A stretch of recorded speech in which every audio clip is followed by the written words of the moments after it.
විශේෂය තමයි ඔයගොල්ලෝ කවුරුත් දන්නා පරිදි පහුගිය අවුරුදු 4-5 කාලයක් තුළ මම ලංකාවේ නඩුවල පෙනී සිටින අතර වැඩි කාලයක් එක්සත් රාජධානී යුරෝපයේ මගේ රාජකාරී කටයුතු වලට පුද්ගලික හේතුන් සහ තවත් ඒවා ඉන්නවා. මම නිතරම ලංකාවෙන් පිට සේවය කරා. අපි ලංකාවට සේවයක් කරන්න අවශ්‍යයි. ලංකාවේ මීට වඩා ඉන්න අවශ්‍යයි කියලා මට ගොඩක් අය කියනවා. අපි ඉංග්‍රීසියෙන් කියන out of sight is out of mind කියලා. ඉතින් මේ මගේ ගම අපි ගාල්ලෙන් සම්ප්‍රාප්ත වෙලා වර්ණසූරියල මොරටුවේ තමයි ගම් ප්‍රදේශය හැදුනේ.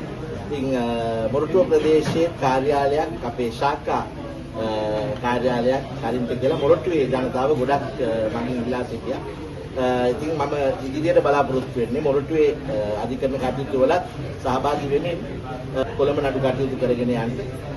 ලංකාව ප්‍රදා ගොසින් දිගටම දැන් ලංකාවේ සේවය කරන්න අපි ලංකාවේ පුරවැසියන්ගේ ධනයෙන් විශ්වවිද්‍යාල වලින් ඉගෙනගත්තු අය ඒ නැවත දීමට අවශ්‍යයි. මම හිතන්නේ මැරෙන්න ඉස්සෙල්ලා ඒක කරන්න අවශ්‍යයි.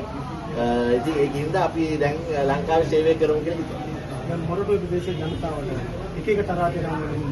ඔබලාට මතක ඇති 2015 වත්මන් ආණ්ඩු කරන අතිගරු ජනාධිපති දිසානායක මහතාගේ ජාතික ලැයිස්තුවේ මම 2015 ජවිපේ ජාතික ලැයිස්තුවේ හිටපු කාලේ ඊට පස්සේ 2019 20 චන්දේදී රනිල් වික්‍රමසිංහ මහතා එක්සත් ජාතික පක්ෂයේ සංවිධායක වශයෙන් මාව මොරටුවට පත් කරනවා. ඉතින් මොරටු ජනතාවත් සමග මට පල්ලිය, පන්සල, කෝවිල, මුස්ලිම් පල්ලිය, මේ වඩුවා, කම්කරුවා, දීවරයා මේ ඇත්ත එක්ක මට කාලයක් තිස්සේ සම්බන්ධතාවය තියෙනවා.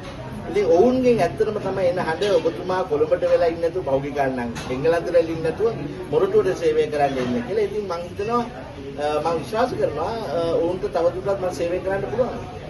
දැන් ඔබතුමා වර්තමාන දේශපාලන තත්ත්වය දේශපාලනයේ මං අයින් වෙලා හිටියේ පහුගිය අවුරුදු 3-4ක් කාලෙ. මම තමයි යුරෝපයේ එංගලන්තේ වැඩ කරන්න පටන් ගන්නත් එක හේතුවක් දේශපාලන මගේ පුද්ගලික කලකිරීමක්.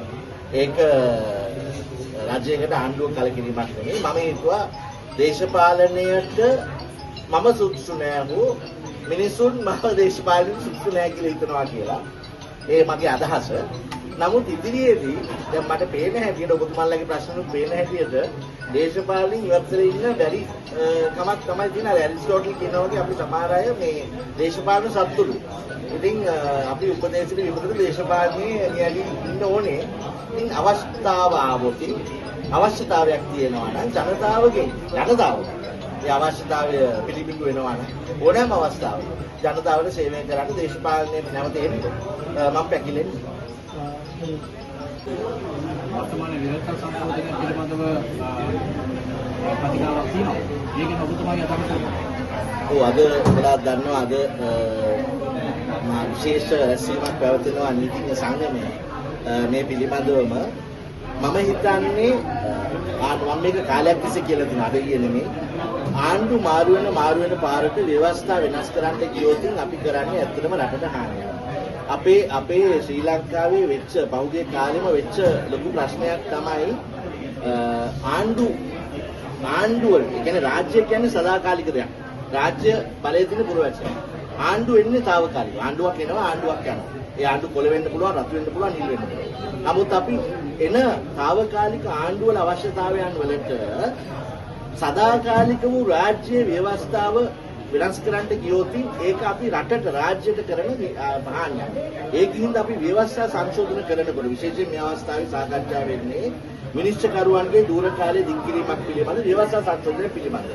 මම හිතන්නේ ආණ්ඩුවක අවශ්‍යතාවයකට හෝ ආණ්ඩුවකට ඔලුගෙඩි ගණනක් බහුතරයක් තිබුණු පළියට ව්‍යවස්ථා සංශෝධන කළ නොකළ යුතුයි.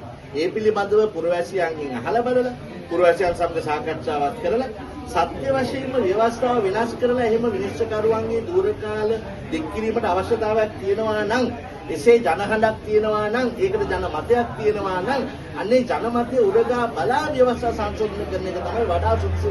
එතකොට තමයි ඒක රාජ්‍යයක දිගටම රැඳෙන්නේ.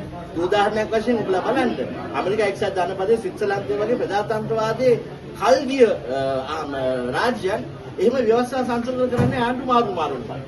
ආණ්ඩුවක් මාරු වෙන ඵලයට ආණ්ඩුවේ දේශපාලනික අවශ්‍යතාවයන් වලට රාජ්‍යයේ ව්‍යවස්ථා බලය වෙනස් කරන්න කියොත් එහෙම ඒක රටට කරන්න හන්නේ. ඒකයි මගේ පුද්ගලික මතය.